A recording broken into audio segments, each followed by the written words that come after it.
네, 마켓 비하인드로 이어가 보도록 하겠습니다. 오늘은 IM증권 서울금융센터의 이창환 이사 모시고 이야기 나눠보도록 하겠습니다. 안녕하십니까? 네, 안녕하십니까?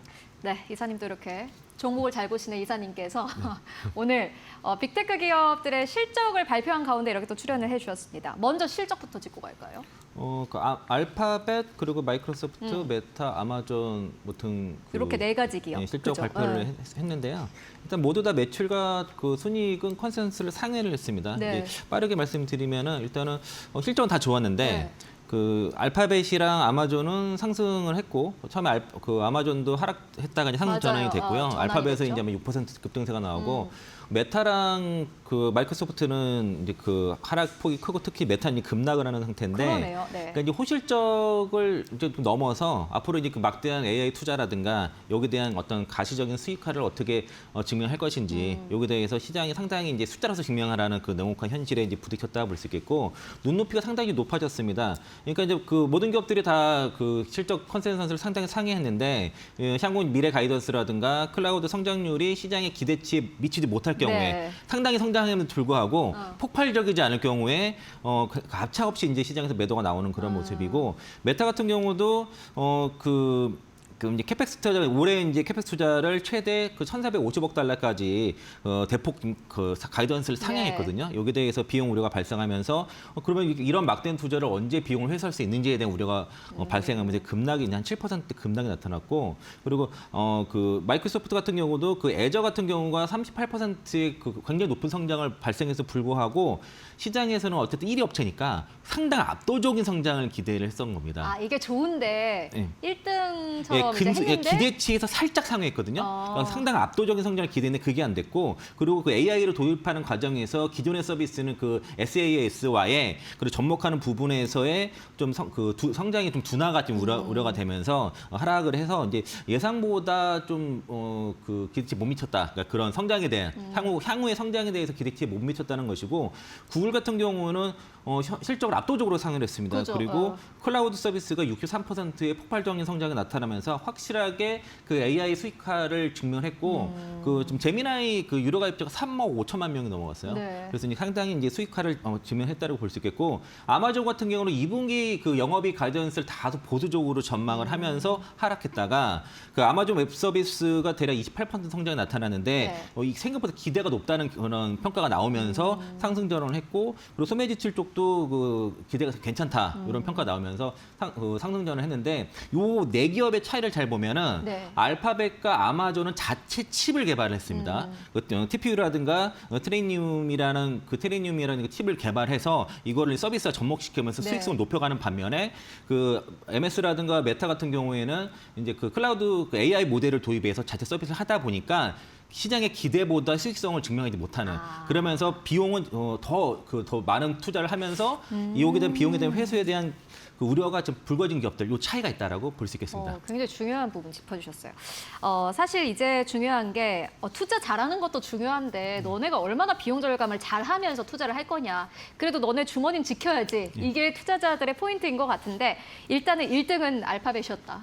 이렇게 보면 될 것 같습니다. 그러면은 사실 어떻게 보면은 이 빅테크 기업들 실적이 없었다면은 가장 중요한 이슈 중 하나가 되지 않았을까 싶은데 FOMC.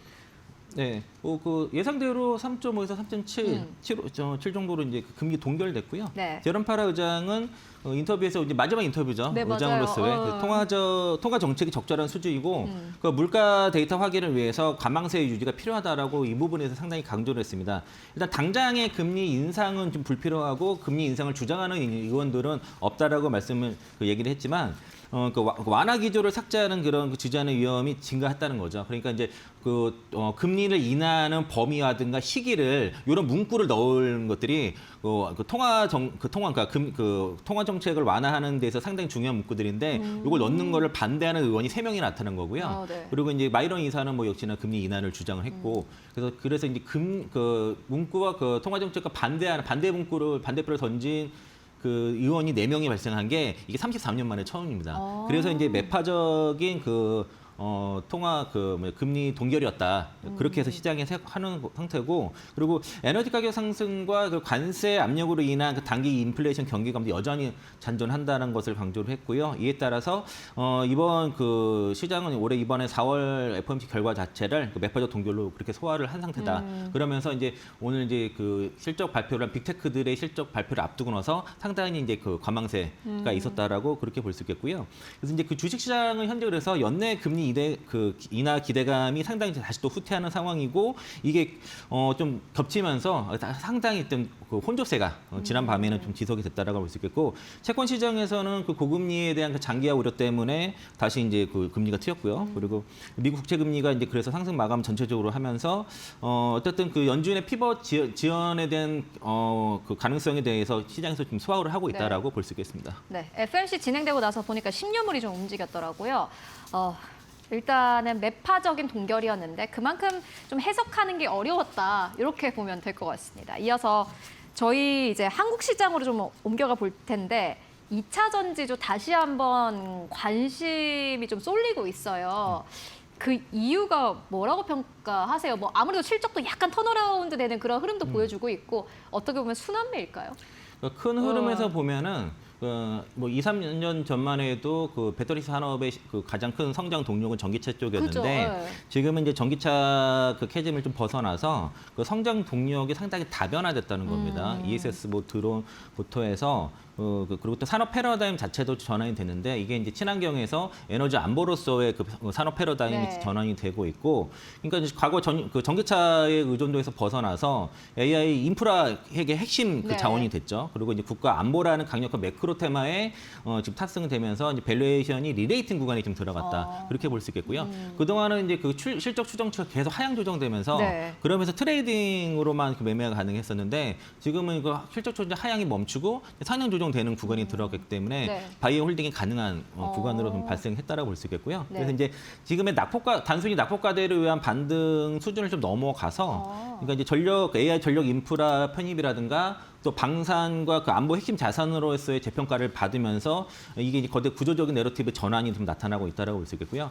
특히 보면은 그 배터리 산업은 수주 산업이기 때문에 수주가 대규모 수주 나온 기업들이 먼저 치고 올라갔었습니다. 그죠, 특히 이제 그 전기차 쪽에서의 캐즘 부분도 이렇게 정장으로 인해서 에너지 가격이 올라가면서 전기차 수요가 다시 증가하는 그런 모습이고, 네. 유럽 쪽에서는 두 자릿수 이상의 증가세가 여전히 나타나고 있고, 그리고 이제 미국에서도 일단 중고차 시장에서부터 두 자릿수 그 판매 전기차, 상승이 중고차 시장. 중고차 시장에서 먼저 반응이 일어나고 있습니다. 그러니까 이제 확실히 가격만 어느 정도 내려간다고 하면은 그러니까 뭐 내연기관차에 비교해서 가격만 좀 맞춰준다면 충분히 수요가 있다는 것들이 증명이 된 거고. 근데 그러려면 배터리 가격 내려가야 되지 않을까요? 뭐 그렇긴 한데, 네. 예, 그렇긴 한데 그만큼 수요가 더 중요해요, 사실은. 왜냐면은 그 2차 전지 섹터 보면은 리튬 가격이 뭐 $10 미만일 때도 수요가 늘지 않았는데, 오히려 지금 최근에 그 탄산리튬 가격이 그 18만 위안까지 올라갔을때도 불구하고 수요가 더 증가하고 있다는 네, 거죠. 네. 그게 좀 다른 부분이 있고요.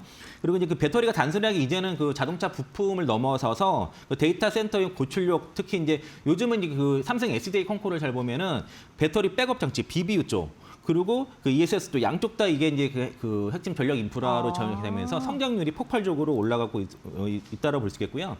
미국의 그 탈중국 공급망 재편이라든가 지금 GM이라든가 그런 자동차 기업들이 군소물자를 지금 조달을 네. 하는 상황이 됐잖아요. 이게 이제 군소물자 생산 논의가 맞물리면서 이 전력망에 중국산 배터리를 넣을 수 없다 보니까 이게 국가 안보 프리미엄까지 지금 주가에 반영되고 있다. 이렇게 볼 수 있겠고요. 그리고 이제 전체적으로 그 삼성 SDI 리포트가 굉장히 많이 나왔는데, 삼성 SDI 그 리포트와 콩콜 내용을 잘 보면은 그 북미 ESS 캐펙스의 3년치 물량을 사실상 확보를 했다 그럽니다. 그리고 이제 아마 향후에 그 캐펙스 투자를 더 늘릴 것 같고, 그리고 지금 그 삼성 SDI 밸류에이션 내용들을 보면은 ESS 사업 가치가 전기차를 넘어갔습니다. 예, 거길 더 많이 보고 있고요. 그리고 AMPC를 받았기 때문에 그 북미 쪽에서 ESS 사업은 엔솔과 삼성 SDI의 그 어떤 마진이 영업이익률이 20%가 기본 넘습니다. 많게는 한 40%까지도 삼성 SDI 쪽에서는 보고 있는 상황이고요. 네. 그리고 이제 고수익성 제품이 그 템리스 원용 배터리라든가 전력용 ESS가 워낙 판매가 좀 잘 되면서 이쪽은 만드는 대로 좀 팔려 나가는 그런 상황이라 볼 수 있겠고, 그리고 사실은 그러니까 뭐 그 전쟁을 통해서 이제 방사능 드론 같은 게 수요가 많이 들어가는데 이런 같은 경우에는 이제 그 주행 거리가 좀 길어야 되잖아요. 네. 그러니까 그러다 보니까 이제 뭐 대주전자 재료, 뭐 나노 신소재 이런 실리콘 응급제 관련 네. 기업들도 주가가 뭐 2배 이상 올라가는 그런 흐름이었는데 사실은 여러 그 모멘텀들이 많이 있었어요. 하지만 이 주가를 그 모멘텀이 발생할 때마다 해당 기업만 올라갔었는데 그 벤치한 그 삼성 SDI 뭐 10조 그리고 그 LG에너솔루션 뭐 25조 이런 형태로 벤치항의 그 전기차 배터리 수주 얘기가 나오면서 네. 섹터 전체를 끌어올리는. 그러니까 이제 그 가장 그러니까 기대를 하지 않았던 그러네요. 전기차 쪽 배터리에서 대규모 수주가 나왔기 때문에 여기서 이제 폭발적으로 올라갔다고 볼 수 있겠고 뭐 삼성 SDI는 이제 벤츠까지 포함해서 독일 뭐 빅 그 완성체 3사를 모두 다 고객사를 맞이하는 그런 뭐 쾌거로 이뤘다 볼 수 있겠고요. 그러니까 거기 외에도 뭐 휴머노이드 로봇에 들어가는 뭐 전고체 배터리 네. 향후에는 지금은 이제 4680 원통형 배터리로 들어가지만 또 군용 전술 드론이라든가 그러니까 막대한 배터리를 요구하는 새로운 모멘텀들이 자꾸 발생을 하는 상태에서 가장 기대를 안 했던 이제 전기차 쪽에서 수주 나오니까 이게 트리거가 됐다라고 볼 수 있겠고요. 그래서 크게 그냥 아까 처음에 설명드린 것처럼 성장 동력이 예전과 달리 좀 다변화가 됐다는 것들. 그리고 이 산업의 패러다임이 그 친환경에서 에너지 안보로 바뀌었다. 이런 큰 줄기다라고 볼 수 있겠습니다. 네, 일단은 뭐 시장은 좀 그렇게 평가를 하고 있는 것 같습니다. 지금까지는 전기차의 수요가 올라가야지 배터리 뭐 3사 그리고 한국에 있는 배터리 기업들의 실적이 좋을 것이다라고 생각을 했었지만은 이게 약간 미국발로 좀 변화가 되고 있는 것 같아요. 미국뿐만 아니라 이게 지금 그 이제 두 개의 전쟁으로 통해서 특히 에너지 가격과 그리고 상승. 이제 그 탈중국 모멘텀들이 더 발생했다라고 볼 수 있고요. 이게 네. 이제 그 AI 데이터 센터 폭발적인 수요로 인해서 ESS 배터리가 성장을 했는데 요게 이제 그 에너지 안보 안보까지 이게 더 붙은 겹치면서 겁니다. 그러면은 이제 기업들 또 짚고 가야 될 텐데 삼성 SDI, 뭐 LNF 많은 분들이 알고 있는 기업들 특히나 좀 기대 커지는 것 같습니다. 어떻게 보세요? 그 LNF 같은 경우에 지금 2분기 실적, 1분기 실적이 거의 마무리되는 구간인데 네. 그 1분기 실적 시즌에 2차 전지 섹터 기업들의 실적 컨센서스가 계속 상향 조정되고 있었습니다. 네. 그러니까 실적 시즌에 실적이 상향되는 섹터에서는 주가가 쉽게 빠지지 않겠죠. 특히 이제 LNF 같은 경우는 오늘 이제 4시에 콩콜이 있을 예정인데 시장에서는 뭐 영업이 뭐 많게는 934억 정도 분기로 그래서 어닝 서프라이즈를 기대를 하고 있고 삼성 SDI랑 뭐 그 셀 3사 같은 경우에 이제 1분기 다 적자일 것으로 예상을 했는데 네. 삼성 SDI 같은 경우에는 예상보다 그 부진이 좀 덜하다. 적자가 폭이 좀 훨씬 더 줄어들어서 그래서 이제 주가가 오히려 더 반등이 강했었고 그러니까 LNF 같은 경우에 제 리포트를 참고한 보니까 네. 전반적으로 어쨌든 전체적으로 어닝 서프라이즈에서 보고 있는 것 같습니다. 게다가 최근에 삼성 SDI 쪽으로 그 LFP 양극재에 대한 수주가 이제 뭐 1조 이상의 수주가 나왔던 것도 포함이 됐고 전체적으로 평가 자체는 오늘 좀 내용을 봐야 되겠지만 출하량도 양호하고 재고 이익도 발생하고 또 충당금 환입 등의 이제 본업이 체질 개선이 되고 있다는 게 중요한 거고요. UBS에서 지금 향후 올해 내년도 리튬 가격 전망을 탄산 리튬 기준으로 톤당 4만 2천 달러까지 보고 있거든요. 그럼 이게 키로당 42달러예요. 그러니까 지금 굉장히 좀 높게 좀 보고 있고요. 삼성 SDI 같은 경우에는 지금 증권사마다 좀 다른데 2분기 흑자 전환 또는 3분기 흑자 전환을 전망을 하고 있고 맞아요. 회사에서는 연내 흑자 전환을 얘기를 하고 있습니다. 그러니까 이제 흑자 전환의 방향성은 확실히 나오고 있고 북미 ESS에 대한 볼륨이 확대되고 전기차 배터리 수주, 신규 수주 이런 것들이 모멘텀으로 발산돼서 상당한 이제 흑자 전환이 좀 기대감이 있다라고 좀 볼 수 있을 것 같습니다. 2차 전지가 확실히 좀 핫한 것 같습니다. 실적에 대한 기대감도 있고 이전보다 좀 보는 시선이 좀 달라졌다고 해야 할까요? 단순히 전기차 모멘텀만 있는 것이 아니라 다양한 모멘텀을 가지고 있고 여기에 실적까지 받쳐주다 보니 투자자들의 눈이 지금은 2차 전지 쪽으로 좀 돌려지고 있는 것 같습니다. 이제 또 5월이지 않습니까? 네. 오늘 5월에 이제 4월의 마지막 거래일이고 5월 쪽에 이제 전략은 어떻게 세우면 좋을까요? 사실 제가 지난주에 좀 미리 말씀을 드렸는데, 네. 그러니까 그 작년 같은 경우는 5월 달이 그 세리메이가 아니라 바이앤메이였고, 네. 올해 같은 경우에는 이제 세리메이보다도 그 리밸런싱 타임이다, 리밸런싱 메이라고 이렇게 말씀을 드렸는데 같은 얘기고요. 네. 그러니까 전체적으로 그 5월 달 같은 경우에는 모멘텀이 좀 보통 부족하다 보니까 네. 시장이 좀 눌린 경우가 많이 있는데 그렇게 보기에는 지금 반도체 산업이라든가 우리 국내 뭐 2차전 산업을 포함해서 모멘텀들이라든가 실적 모멘텀은 강력한 섹터들이 너무 많아요. 네. 그래서 이제 시장을 떠나기에는 자칫 주도주를 다 놓칠 수 있는 그런 우려가 있기 때문에 네. 그래서 이제 저는 그래서 5월달 같은 경우에는 너무 많이 간 종목들은 좀 일부 좀 줄여서 그리고 이제 그 실적을 좀 덜 올라간 섹터 그리고 모멘텀이 있는 쪽에서는 좀 더 늘려가는 이런 식으로 리밸런싱을 하자 그런 의견을 좀 말씀드리고 싶고요. 그 반도체 같은 경우에는 사실 삼성전자 하이닉스 기준으로는 상당한 물량을 들고 가야 될 것 같습니다. 좀 눌리는 한이 있더라도. 그 증권사별로 좀 차이는 있는데 내년도 그 영업이익을 삼성전자, SK하이닉스 합산으로 1,000조를 보는 경우도 있거든요.